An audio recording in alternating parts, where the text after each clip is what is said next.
Bismillahirrahmanirrahim. Assalamu alaikum. Welcome to Learning Club. In this video, we are moving to our next topic, that is theories of human development, which is belongs to EDU 302, Human Development and Learning. Firstly, we will see the objectives. After this lecture, students will be able to understand the developmental task theory and its stages, explore the Erickson psychoanalytic theory, identify the difference among all stages of psychosocial theory, explore strengths and weaknesses of these theories.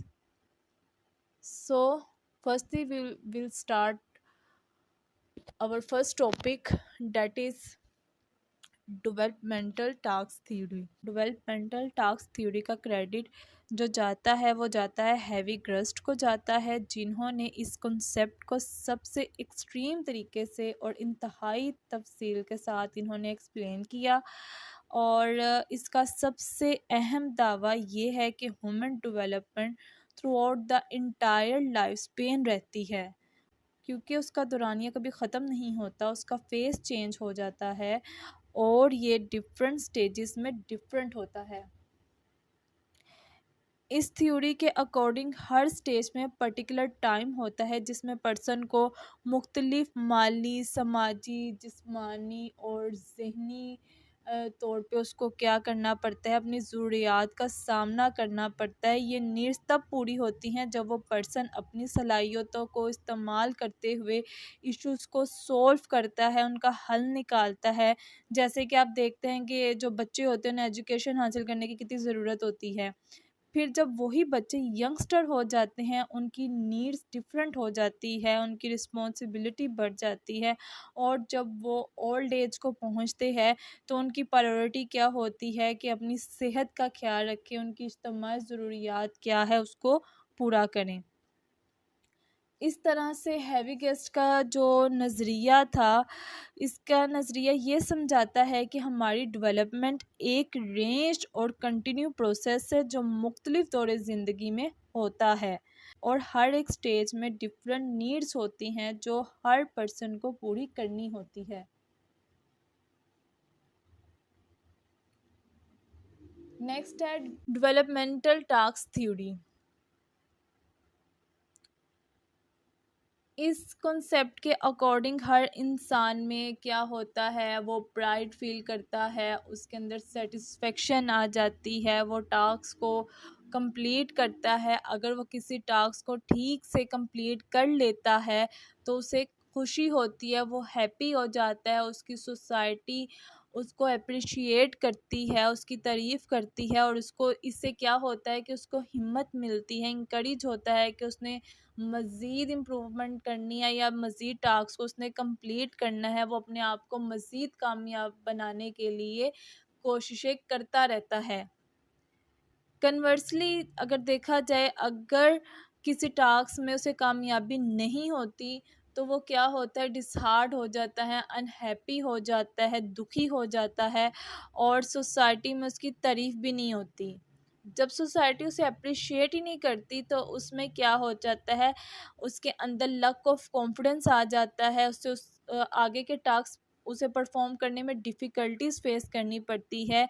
अब ये नज़रिया क्या कहता है कि हर इंसान अपने environment को देखते हुए, जो उसका इन्वायरमेंट है वो उस पर असर करता है, और हमेशा वो कुछ ना कुछ अपने इन्वायरमेंट से सीखता रहता है। ये एक कंटिन्यूसली प्रोसेस होता है जिसमें वो क्या करता है, अपने इन्वायरमेंट से, सोशल इन्वायरमेंट से कुछ ना कुछ वो लर्न करता रहता है। अब इसमें क्या किया, हैवीक्रस ने कुछ स्टेजेस बता दी। पहली स्टेज आती है इन्फेंसी, मतलब अर्ली चाइल्डहुड। ये आपकी बर्थ से लेके 5 साल तक होता है। फिर मिडिल चाइल्डहुड 6 से 12, एडोलसेंस में 13 से 18, अर्ली अडल्टहुड में जो एज होती है वो 19 to 29 ईयर्स, मिडल अडल्टहुड में 30 to 60 ईयर्स, और later maturity 30 and above. The developmental task concept. अब इसमें क्या होता है, हमारी ज़िंदगी में कुछ क्रिटिकल टास्क ऐसे होते हैं जो डिफरेंट स्टेजेस में आते हैं। इन टास्क को बेहतर तरीके से करने से हमें क्या होता है, सेटिस्फेक्शन मिलती है, हम इंकरेज होते हैं, हम न्यू चैलेंजेस का मुकाबला करते हैं। अगर इन टास्क को परफॉर्म करते हुए हमें डिफ़िकल्टी आ जाती है तो क्या होता है, हमारी डेवलपमेंट में रुकावट आ जाती है, हम उसमें रुकावट फ़ील करते हैं या फिर हमारा प्रोसेस जो होता है वो स्लो हो जाता है।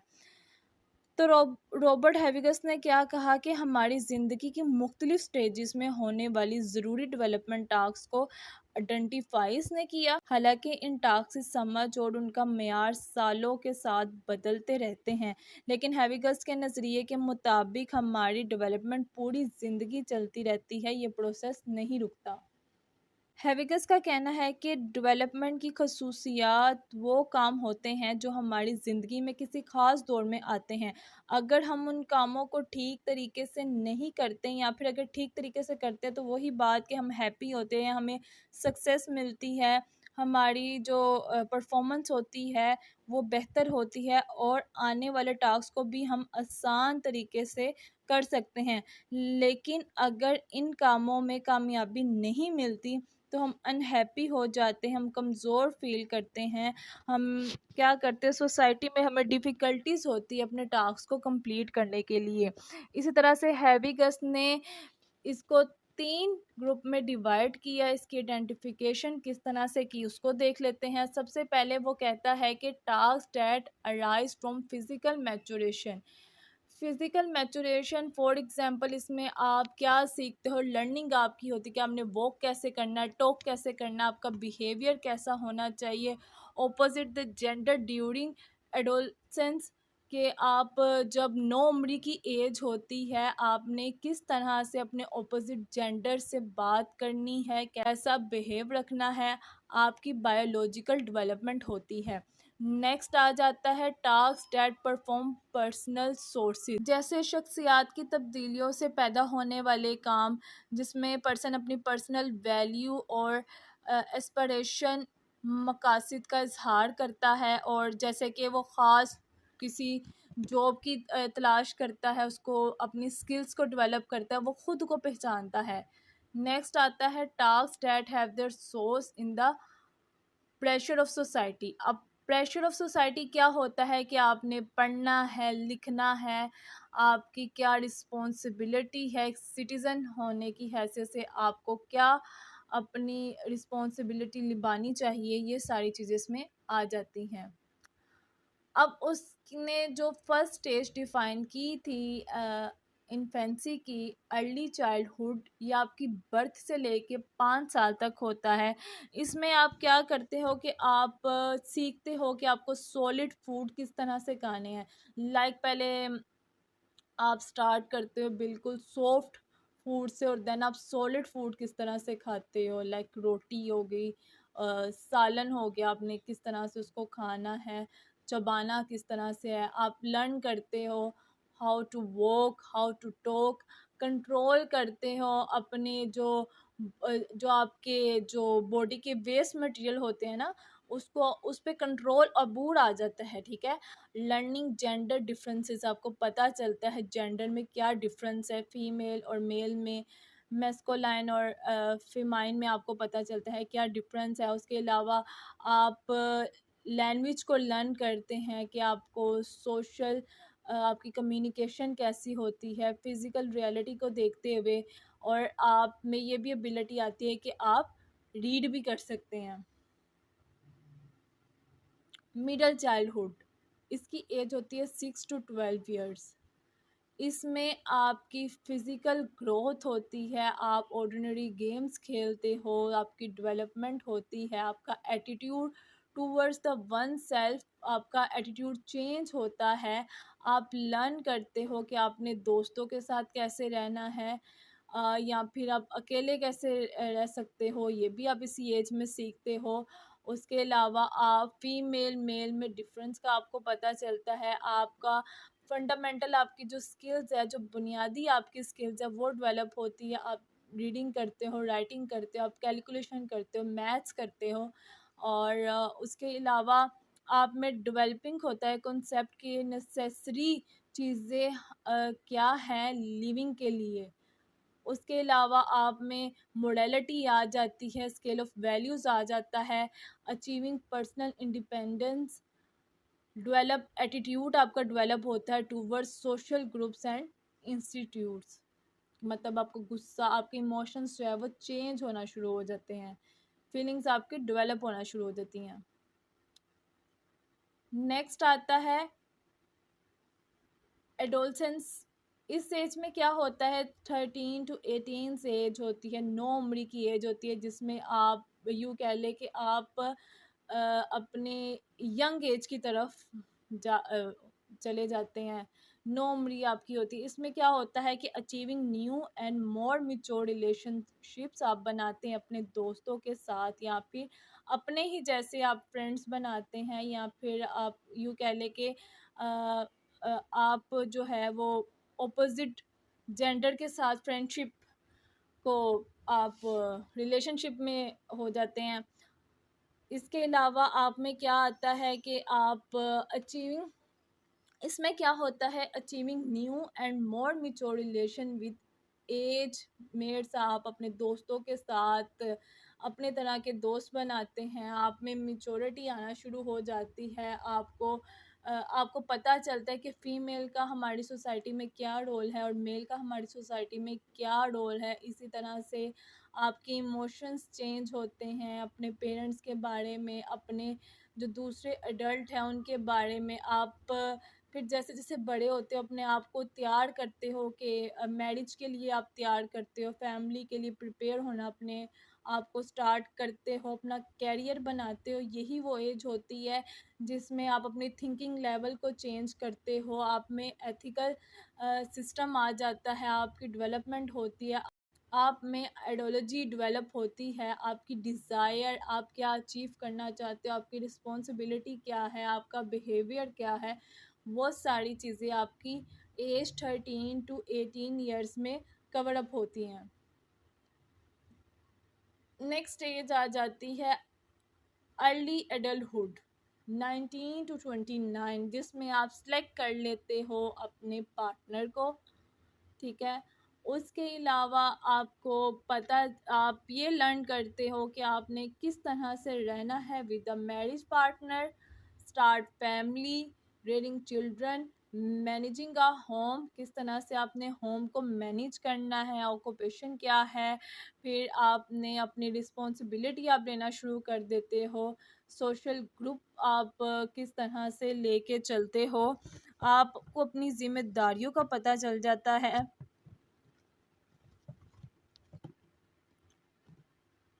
नेक्स्ट है मिडल अडल्टहुड, 30 to 60। आप इसमें क्या होता है, maintaining economic standard of living, performing civil and social responsibilities, आपको जिम्मेदारियों का पता चलता है, आप अपने स्पोर्स के साथ रिलेट करना स्टार्ट कर देते हैं, एडजस्टिंग टू साइकोलॉजिकल चेंजिंग, आपके अंदर कुछ साइकोलॉजिकल चेंजिंग भी आती है, लाइक आप अपने इमोशंस पे काबू भी पाना शुरू कर देते हो इस एज के अंदर।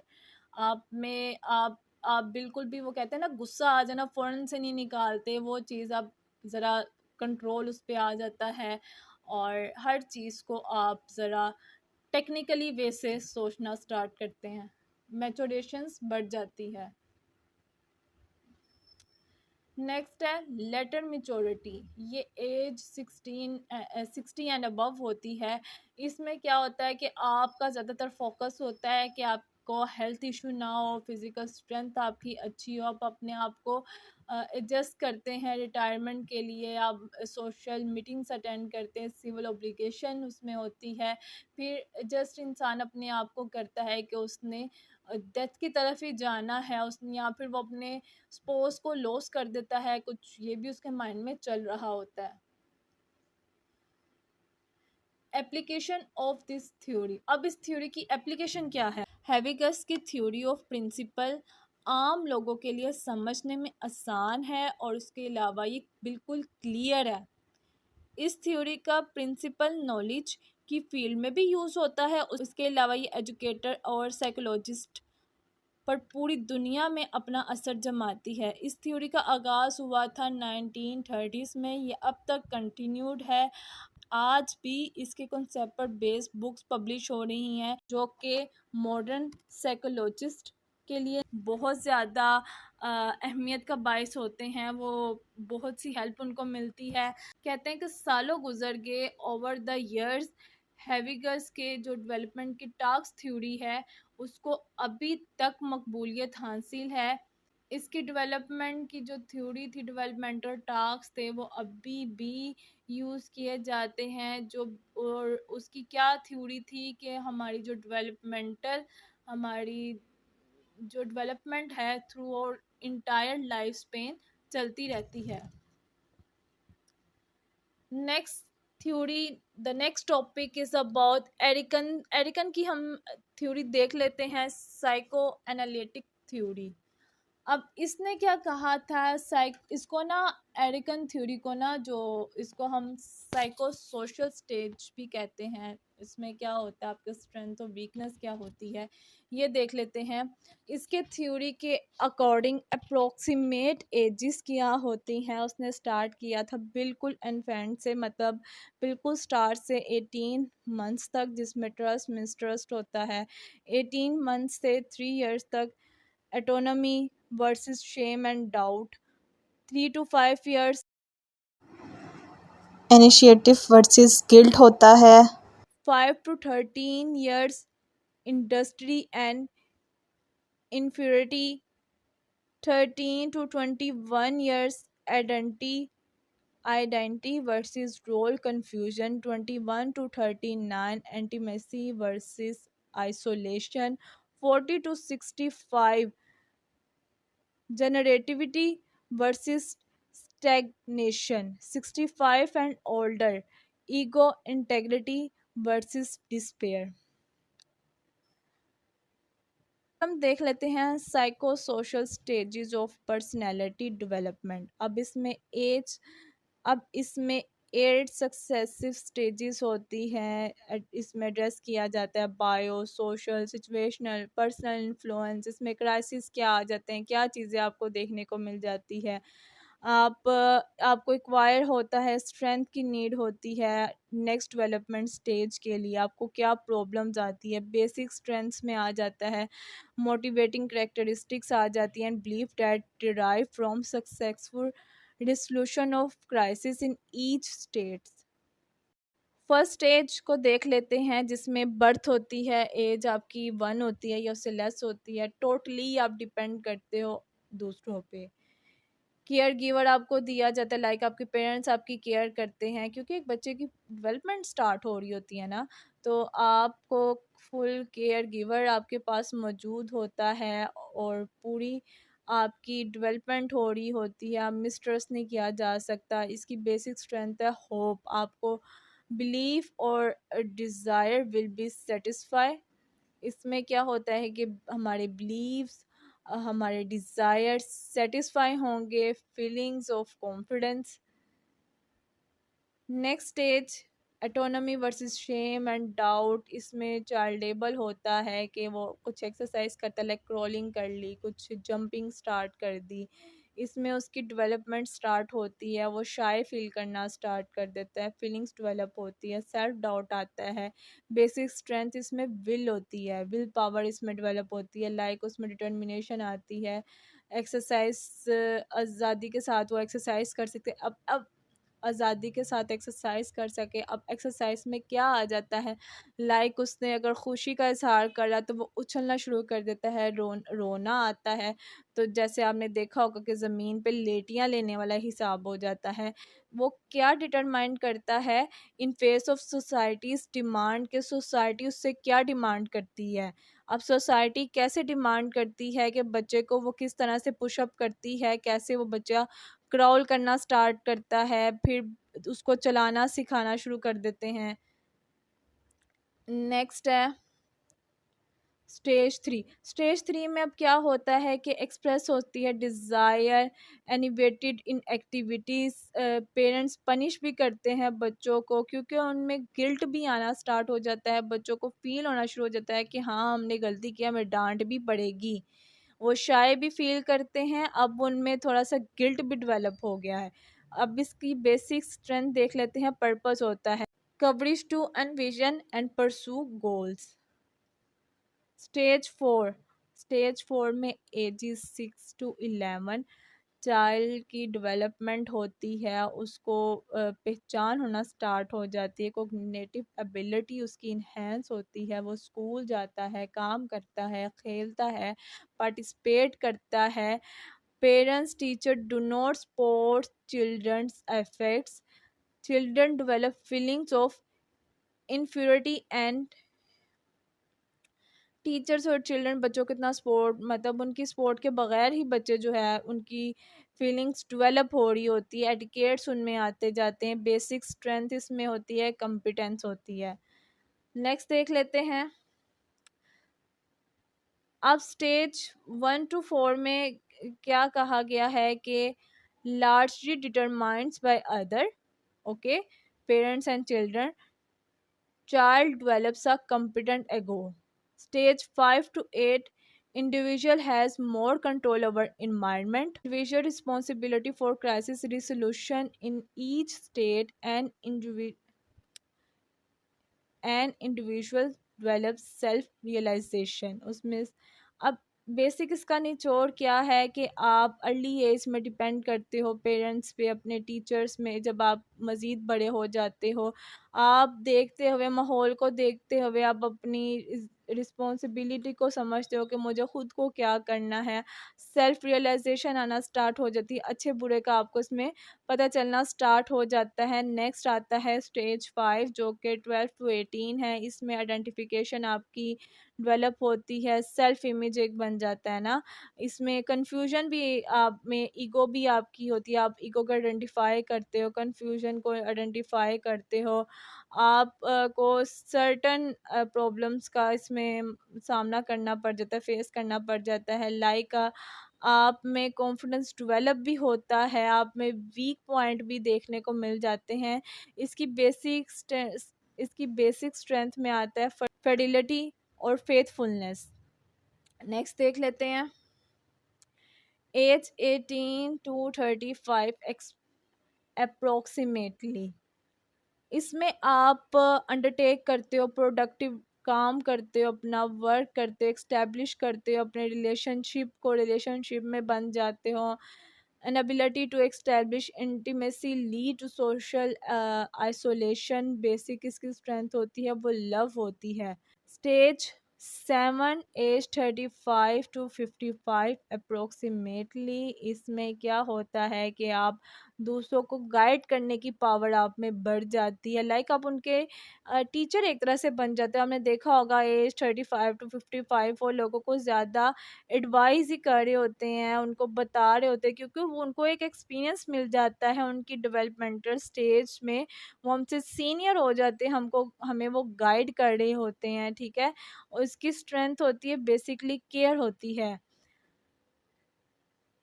उनकी कोशिश होती है कि वो दूसरों को सिखाएं। एज 55 प्लस, 55 प्लस में क्या होता है, वो अपनी पूरी लाइफ की एवेल्युएशन करते हैं, इंटेग्रिटी आ जाती है, लुक बैक करते हैं, सेटिस्फेक्शन उनको मिलती है, और उसके अलावा वो रिव्यू करते हैं विद एंगर। उसमें उनका ना मूड स्विंग्स भी चेंज होना स्टार्ट हो जाते हैं। बेसिक स्ट्रेंथ इसमें क्या है, विजडम है। Strength and weaknesses. अब कंट्रीब्यूशन ऑफ एडिकन देख लेते हैं। Personality develops through out the life time, आपकी पर्सनैलिटी डिवेलप करती है through out the entire life time of और लाइफ स्पेंस। आप अपनी नो उम्री को आइडेंटिफाई करते हो, क्या क्राइसिस आते हैं उसको आप सामना करते हो, उसको आप आइडेंटिफाई करते हो। आप पे सोशल इम्पैक्ट भी पड़ता है, कल्चरल इम्पैक्ट भी पड़ता है, personal situational forces in forming personality. Criticisms of एडिकन।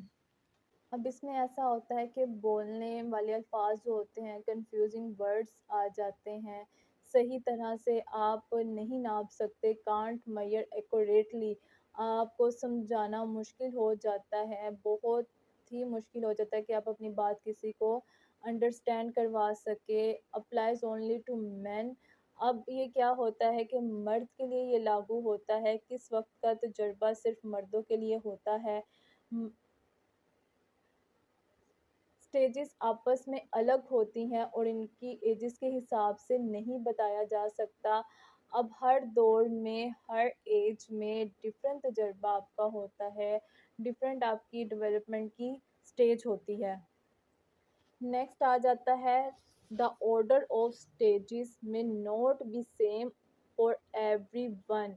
हर एक के लिए स्टेजेस सेम नहीं रहती, जेंडर डिफरेंट होते हैं, आपको शिकायत होती हैं, शख्सियत आपकी चेंज होती है, शख्सियत के शदीद इम्तिहान सिर्फ उन लोगों के लिए होते हैं, उन लोगों के लिए लागू हो सकते हैं जो माली तौर पर मज़ीद एक्सप्लोर कर सकते हैं, अपने आप को पहचान सकते हैं।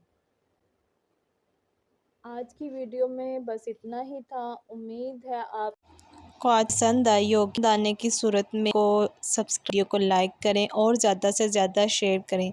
और आज की वीडियो से रेलिवेंट अगर कोई भी क्यूरी आपके माइंड में हो तो आप मुझसे कमेंट सेशन में पूछ सकते हैं। Thanks for watching. मिलते हैं अपनी नेक्स्ट वीडियो में, तब तक के लिए अल्लाह हाफिज़।